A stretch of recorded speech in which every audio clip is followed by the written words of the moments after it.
ketika bicara soal peluang Anies berpasangan lagi dengan Sandiaga di Pilpres 2024. Petinggi P3 menyebut peluang itu tidak akan terjadi.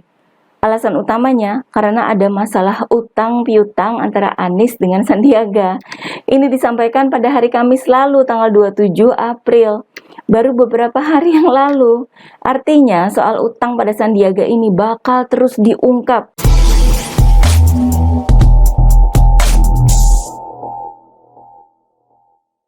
Halo guys, kembali bersama saya Nina Nor. Kita akan mengulik dunia politik dengan awas, waras, dan cerdas. Mungkin Anies sudah kehabisan ide. Padahal kebutuhan untuk tetap eksis itu makin besar. Sejalan dengan deklarasi pencapresan Ganjar Pranowo oleh PDIP dan keramaian media yang menyertainya. Saat ini, pencapresan Ganjar oleh PDIP dan bagaimana manuver partai-partai lain seperti Gerindra, Golkar, PKB, dan P3 jadi perhatian media dan publik.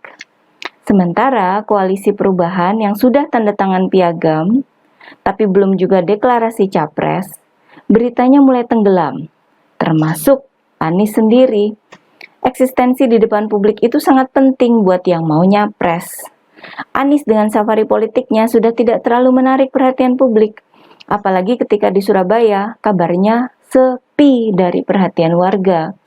Anies makin terancam. Kota Jakarta yang pernah dia pimpin pun tidak terlalu berpihak pada Anies. Di sana sudah ada Heru Budi dengan berbagai gebrakannya yang akhirnya jadi berita-berita di media. Anies pun mencoba cara lama. Itu sudah pernah dia lakukan dulu ya, ketika masih jadi gubernur DKI. Yakni sok membaca untuk menyindir. Kita mundur dulu ya ke bulan November 2020. Waktu itu Rizik Syihab baru kembali ke Indonesia dari Arab Saudi. Waktu itu muncul wacana poros baru dalam dunia politik tanah air, yakni poros Rizik, Anies, Yusuf Kala atau JK. Seakan Rizik ini merupakan kekuatan besar yang dapat mengalahkan pemerintahan Presiden Jokowi. Namun kemudian Rizik kena kasus dugaan pelanggaran protokol kesehatan terkait kehadiran ribuan massa di acaranya di Petamburan. Lalu ada pula kehebohan yang disukai publik, yakni ketika TNI turun tangan mencopot baliho-baliho raksasa yang memasang foto Rizik. Lewat akun media sosialnya, Anies kemudian memajang foto dirinya membaca sebuah buku berjudul How Democracies Die. Seakan menyindir soal kriminalisasi dan pemerintah yang otoriter. Yang menyindir ke arah kasus yang menjerat Rizik Syihab. Sindiran ini cukup menarik perhatian publik. Para pendukung Anies langsung bersorak, mengeluh-elukan keberanian Anies menyindir pemerintah.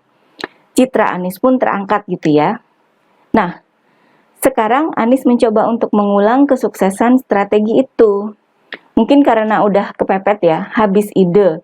Sementara kebutuhan buat tetap eksis sebagai capres yang mengusung perubahan makin mendesak. Jadilah strategi membaca buku ini dipakai lagi. Lewat akun media sosialnya, Anies mengunggah foto dirinya duduk di pinggir pantai sambil membaca buku yang berjudul Principles for Navigating Big Debt Crisis. Isu utang luar negeri memang kerap dimainkan oleh para lawan politik Presiden Jokowi. Misalnya oleh Ketua Umum Partai Demokrat Agus Harimurti Yudhoyono atau AHY. Beberapa kali AHY bersuara soal utang luar negeri. Saya masih menunggu ya, entah kapan AHY bisa bertemu dan berdebat dengan Menteri Keuangan Ibu Sri Mulyani. Saya ingin tahu aja, apakah AHY bisa mempertanggungjawabkan segala kritikannya soal utang itu. Nah, Anies sepertinya mengikuti jejak AHY untuk ikut mengkritik pemerintahan Presiden Jokowi soal utang luar negeri ini. Namun dengan cara sok menyindir, dengan membaca buku yang mengulas tentang krisis yang disebabkan oleh utang yang jumlahnya besar. Namun, apa yang terjadi? Para netizen malah membanjiri postingan Anies itu dengan satu hal yang telak balik menampar Anies, yakni soal utang yang dia buat sendiri. Pertama, bahwa 80% anggaran pembangunan Stadion JIS kebanggaan Anies adalah hasil ngutang dari pemerintah pusat.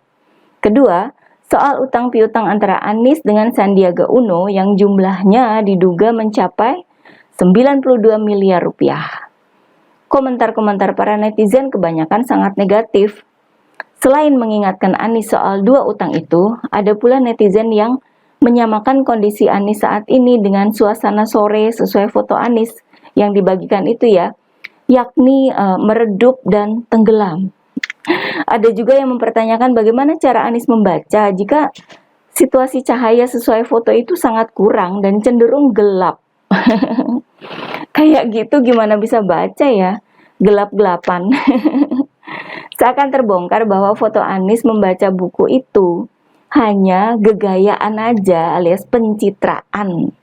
Tanpa dia benar-benar membaca bukunya, sekedar memamerkan judul bukunya aja.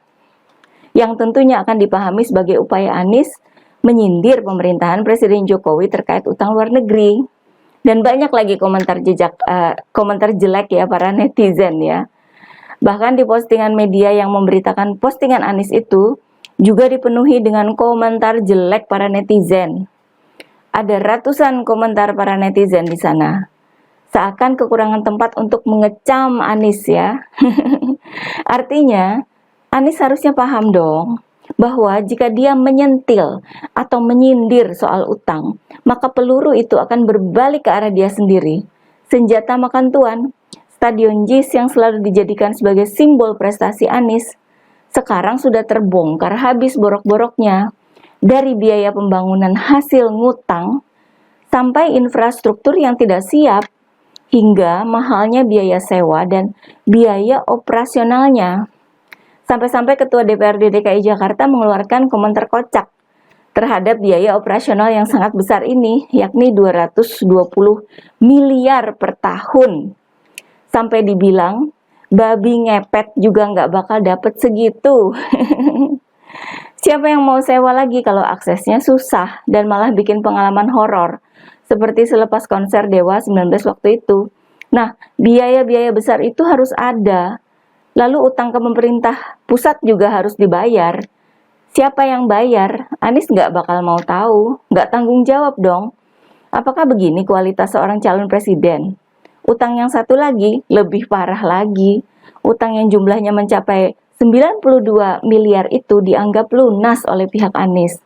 Namun ternyata bagi Sandiaga Uno belum selesai dan baru selesai setelah diikhlaskan oleh Sandiaga. Soal utang ini belum selesai loh. Seiring dengan adanya rencana Sandiaga untuk bergabung ke P3 setelah keluar dari Gerindra, soal utang piutang ini diungkap lagi oleh petinggi P3 ketika bicara soal peluang Anies berpasangan lagi dengan Sandiaga di Pilpres 2024. Petinggi P3 menyebut peluang itu tidak akan terjadi. Alasan utamanya karena ada masalah utang piutang antara Anies dengan Sandiaga. Ini disampaikan pada hari Kamis lalu tanggal 27 April. Baru beberapa hari yang lalu. Artinya soal utang pada Sandiaga ini bakal terus diungkap. Dan diungkap oleh siapapun yang jadi lawan politik Anies. Nah, gimana dong? Anies selamanya kan tidak akan bisa mengkritik utang pemerintah kalau utang-utangnya sendiri tidak mau diungkap lagi dan lagi. Susah dong ya. Jadi perangkap dong ya. Begitulah urusan utang-utang. Oke guys, jangan lupa like dan subscribe channel Sibur TV ya. Kura-kura emang juara.